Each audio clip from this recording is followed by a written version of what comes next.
struggle to identify. Also, they have to identify letters because they have to find if it's in the B, I, N, G, or O.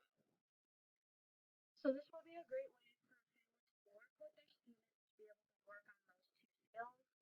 Plus, numbers are pretty easy to identify for all cultures, races, and religions. And I will make sure that the bingo cards are plain. There's no specific colors or anything, so everyone is okay, included culturally. It doesn't offend anyone. The second activity that I chose to do is a scavenger hunt.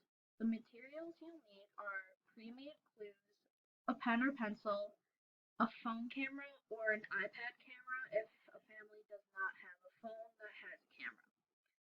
So, with this activity, my plan is to give clues to the families that'll send them around the school.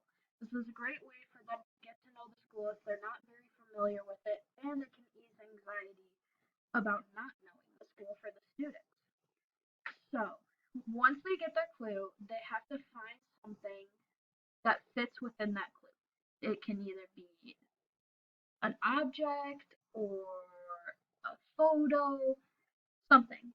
But as a family, I want them to take a picture with it. I want to take these pictures then and give them back to the families. I feel like it's a great way to get a funny family photo to keep in the books, and it'll be a great way to bond and work on strategy skills. Um, I brought in the fact that giving out school iPads in case a phone isn't available because not everyone can afford a phone, not everyone has one. So I want to make sure that the people that don't have access to that can still do this activity because it's going to be a lot of fun and I don't want them to miss out on it. The final activity that I chose to do is a STEM activity. It's who can build the biggest tower. The materials you'll need is plastic cup, measuring tape, craft sticks, and a stopwatch. With this activity, the goal is in a certain amount of time, the family that can build the tallest tower with these materials wins. With this activity, you're using science and mathematics skills to be able to stack the cups and get them to be able to withhold gravity. It's also a great way to work on communication skills. I will also have the instructions written in different languages based off of the different languages that I have in the class. I feel like it's super important to have this because I want everyone to know what they're doing when it comes to this activity. I don't want anyone to feel excluded.